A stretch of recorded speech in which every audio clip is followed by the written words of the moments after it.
আসসালামু আলাইকুম সুপ্রিয় শিক্ষার্থী বন্ধুগণ, আজকে আমরা আলোচনা করব পঞ্চম অধ্যায়ের যে অনুশীলনীর বহু নির্বাচনী প্রশ্ন রয়েছে সেই বহু নির্বাচনী প্রশ্নগুলোর আলোচনা করব। তো এখানে মোট 15টি এমসিকিউ রয়েছে। এই 15টি এমসিকিউ তোমাদের জন্য অনেক বেশি ইম্পর্টেন্ট, কারণ প্রত্যেক পরীক্ষাতেই এইখান থেকে এমসিকিউ আসে। তাহলে এমসিকিউ গুলো একটু জানার দরকার, আমরা একটু বুঝে বুঝে এই এমসিকিউ গুলো সমাধান করব। তো কি বলা আছে দেখো, 1 নম্বর এমসিকিউটা বলা আছে যে হিসাবের টি ছকে মোট কয়টি কলাম থাকে। তাহলে হিসাবের দুইটি ছক থাকে। কয়টা ছক থাকে? দুইটা। একটা হলো চলমান জের ছক, আরেকটি হলো টি ছক। চলমান জের ছকে মোট 7টি কলাম থাকে, টি ছকে মোট 8টি কলাম থাকে। তাহলে টি ছক কোনটা? ওই যে ডেবিট এবং ক্রেডিট, বাম পাশে 4টি কলাম ডেবিট এবং ডান পাশে 4টি কলামকে ক্রেডিট করা বলা হয়। ডেবিট পাশে 4টি কলাম কি কি? তারিখ, বিবরণ, জাবেদা পৃষ্ঠা, টাকা। ক্রেডিট পাশেও তারিখ, বিবরণ, জাবেদা পৃষ্ঠা, টাকা এগুলো থাকে। অর্থাৎ টি ছকে মোট 8টি কলাম থাকে। কয়টি কলাম থাকে? 8টি কলাম।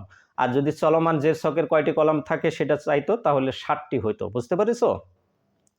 এরপরে দেখো 2 নাম্বারটা বলেছে হিসাব সমীকরণের সঠিক প্রকাশ হলো। হিসাব সমীকরণ, আমরা জানি হিসাব সমীকরণে মোট সম্পদ সমান দায় প্লাস মালিকানা সত্ত্ব। তাহলে এখানে মোট সম্পদ সমান দায় প্লাস মালিকানা সত্ত্ব, এইটা ঠিক আছে, এটা আমাদের সমীকরণ আমরা জানি। কিন্তু একটা কথা আছে, এই সম্পদ থেকে যদি মালিকানা সত্ত্ব মাইনাস করো তাহলে দায় হবে, ঠিক আছে? অথবা সম্পদ থেকে যদি দায় মাইনাস করো তাহলে মালিকানা সত্ত্ব হবে। তাহলে আমরা এখানে কি দেখতে পারি? দেখো, সম্পদ মাইনাস মালিকানা সত্ত্ব সমান দায়, তাহলে এটা ঠিক আছে। সম্পদের সাথে মালিকানা সত্ত্ব প্লাস করলে দায় হবে না, এটা মাইনাস করলে দায় হবে। বা সম্পদ থেকে দায় মাইনাস করলে মালিকানা সত্ত্ব বের হবে, তাহলে 3 নাম্বারটা হবে না। তাহলে 1 আর 2 অপশন ঠিক আছে। তাহলে এখানে 1 আর 2 কোনটাতে আছে? ক নম্বর প্রশ্নে আছে। নিচে কোনটি সঠিক? 1 আর 2 ঠিক আছে, ক নম্বরে আছে।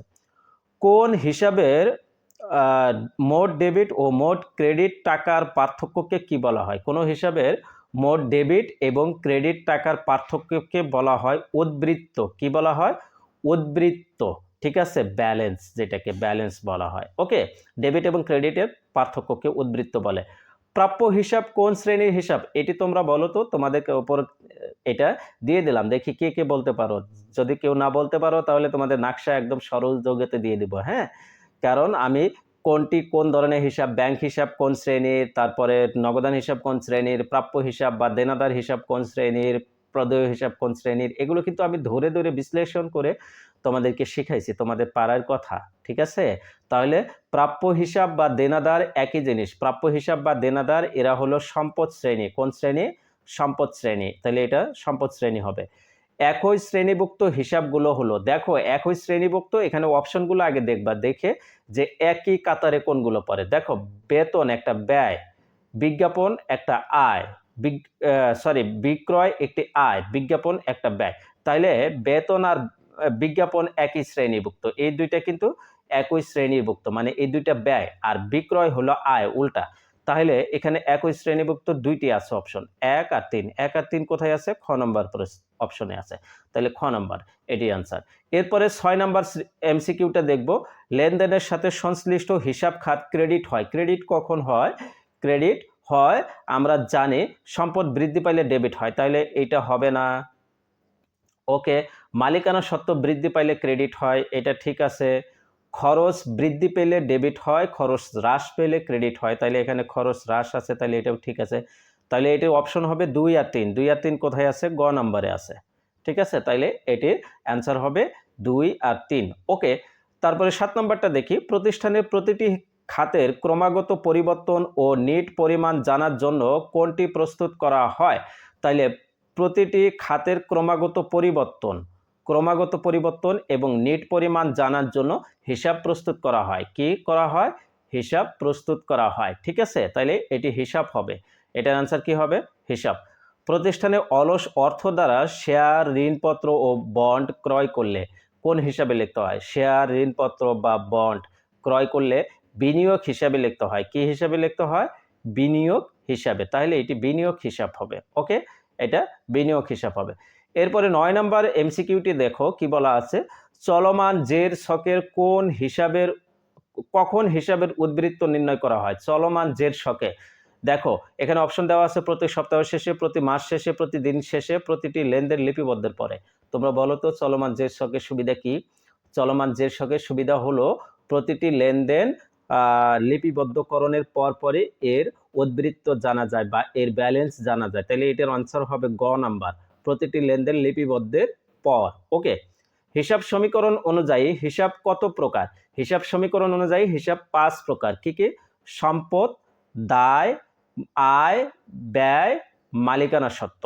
ঠিক আছে, সম্পদ, দায়, আয়, ব্যয়, মালিকানা সত্ত্ব, এই মোট 5টি। ঠিক আছে, তাইলে এখানে 5টি হবে। ঠিক আছে, হিসাব সমীকরণ অনুযায়ী হিসাব কত প্রকার? 5 প্রকার। 11 নম্বর এমসিকিউটি কি বলা আছে? কোন লেনদেনের প্রভাবে মালিকানা সত্ত্বের পরিমাণ বৃদ্ধি পাবে? মালিকানা সত্ত্বের পরিমাণ কিভাবে বৃদ্ধি পায়? হয় মালিক ব্যক্তিগতভাবে কোনো সুবিধা দিলে প্রতিষ্ঠানে, তারপরে যদি প্রতিষ্ঠান থেকে কোনো আয় হয় তাহলে মালিকানা সত্ত্ব বৃদ্ধি পায়। তাহলে এখানে দেখো, ব্যাংক হতে মালিকের জন্য 2000 টাকা উত্তোলন, তাহলে মালিক সুবিধা নিচ্ছে, সুবিধা নিলে মালিকানা সত্ত্ব বৃদ্ধি পায় না, হ্রাস পায়। তাহলে এখানে এটা হবে না। 5000 টাকার আসবাবপত্র ক্রয় করা হলো, তাইলে আসবাবপত্র ক্রয় করলে একদিকে আসবাবপত্র সম্পদ বাড়ে আর একদিকে নগদ সম্পদ হ্রাস পায়, তাহলে এখানে মালিকানা সত্ত্বে কোনো প্রভাব পড়ে না। ওকে, বাকিতে পণ্য বিক্রয় করা হলো, তাহলে বিক্রয় করলে আয় হয়, আয় হলে মালিকানা সত্ত্ব বৃদ্ধি পায়, তাহলে এই গ নাম্বারটা হবে। মালিকানা সত্ত্ব বৃদ্ধি পাওয়ার জন্য আয় হতে হবে অথবা মালিক ব্যক্তিগতভাবে ব্যবসায় কোনো সুবিধা দিবে। ঠিক আছে, তাইলে এটি হতে পারে। বাকিতে পণ্য বিক্রয় 8000 টাকা, এটা হতে পারে। এরপরে দেখো একটা উদ্দীপক পড়বো, উদ্দীপক পড়ে 12 এবং 13 নম্বর প্রশ্নের অ্যান্সার করব। কি বলা আছে? নরেশ ট্রেডার্সের 2025 সালে মে মাসের 31 তারিখে কতিপয় হিসাবের উদ্বৃত্ত নিম্নরূপ দেওয়া হলো। এটা হলো মে মাসের 31 তারিখ। সমাপনী না প্রারম্ভিক বলো তো? এটি সমাপনী। তাহলে আসবাবপত্র হিসাব দেওয়া আছে 20,000, নগদান হিসাব দেওয়া আছে 30,000, ক্রয় হিসাব দেওয়া আছে 10,000, বিক্রয় হিসাব দেওয়া আছে 25,000, মূলধন দেওয়া আছে 40,000, উত্তোলন দেওয়া আছে 5,000। বলো তো আসবাবপত্র কি? সম্পদ। নগদান হিসাব সম্পদ, ক্রয় হিসাব ব্যয়, বিক্রয় হিসাব আয়, মূলধন হিসাব মালিকানা সত্ত্ব, উত্তোলন হিসাব মালিকানা সত্ত্ব। তাহলে নরেশ ট্রেডার্সে মোট সম্পদের পরিমাণ, তো সম্পদ কি কি আছে? এখানে আসবাবপত্র আছে আর নগদান আছে, এই দুইটা। তাহলে 20,000 আর 30,000 যোগ করলে কত হবে? 50,000। এটার অ্যান্সার হবে 50,000, 12 নম্বর। এরপরে 13 নম্বর বলছে মালিকানা সত্ত্বের নেট পরিমাণ কত? তাইলে এই যে মূলধন, মূলধন কত আছে? 40,000। এই 40,000 থেকে উত্তোলন, 40,000 থেকে উত্তোলনটি বাদ দিবা। ঠিক আছে, 40,000 থেকে উত্তোলন বাদ দিবা, বাদ দিলে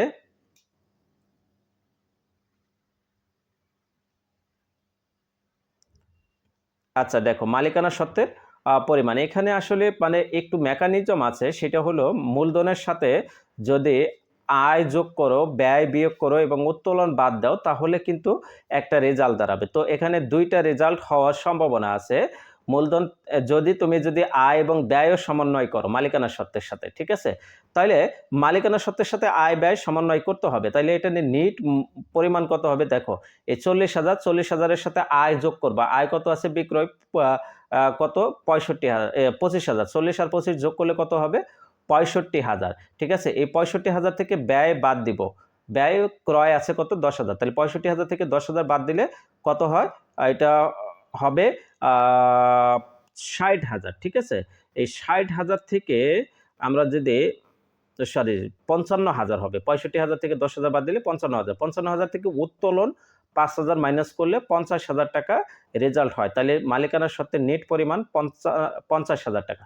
আর তুমি যদি মূলধন হিসাব এবং উত্তোলন হিসাব এই দুইটার মধ্যে সমন্বয় করো তাহলে এটা রেজাল্ট হবে 35,000 টাকা। তুমি যেটা করো, ঠিক আছে, যেটা করো বা তোমাদের গাইডে যেটা বলা আছে বা তোমার স্যার যেটা চায় সেটাই দিও, সমস্যা নেই।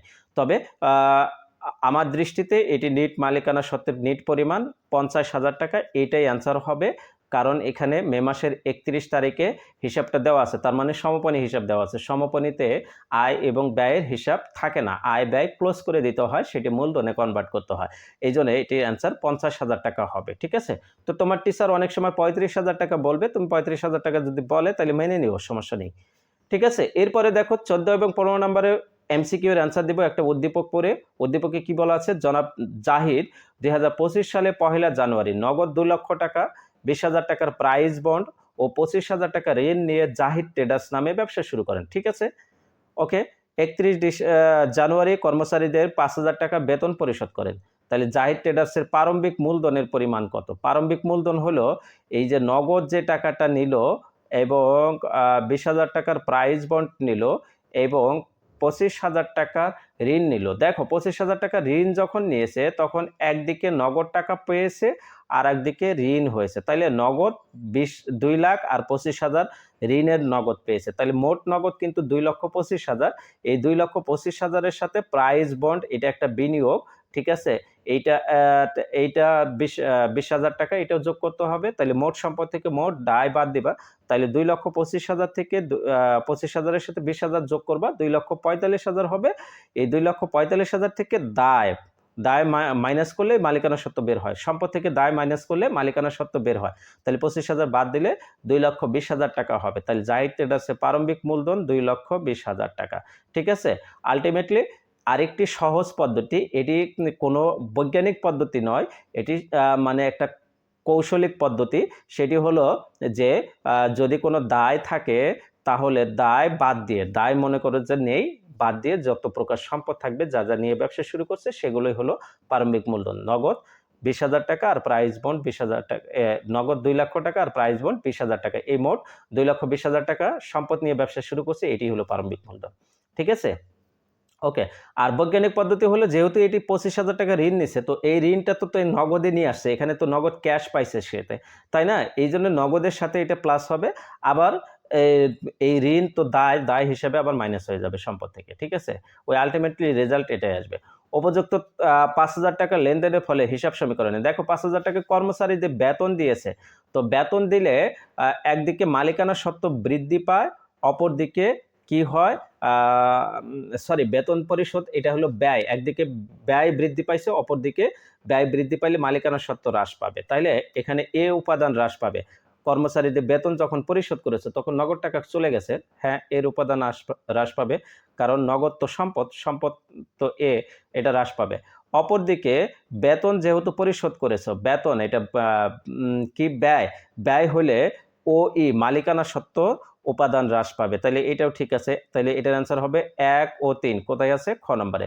তো এই ছিল এমসিকিউ গুলোর অ্যান্সার। আশা রাখি এই 15টি এমসিকিউ এর তোমরা যথাযথ অ্যান্সার পেয়েছো। তারপরেও যদি কারো কোথাও কনফিউশন মনে হয় তাহলে অবশ্যই আমাকে কমেন্ট করে জানাবে, আমি তোমাদেরকে রিপ্লাই দিয়ে সেটি বুঝিয়ে দেওয়ার চেষ্টা করব। সবাই ভালো থাকো, সুস্থ থাকো, দেখা হচ্ছে পরবর্তী ক্লাসে। আল্লাহ হাফেজ।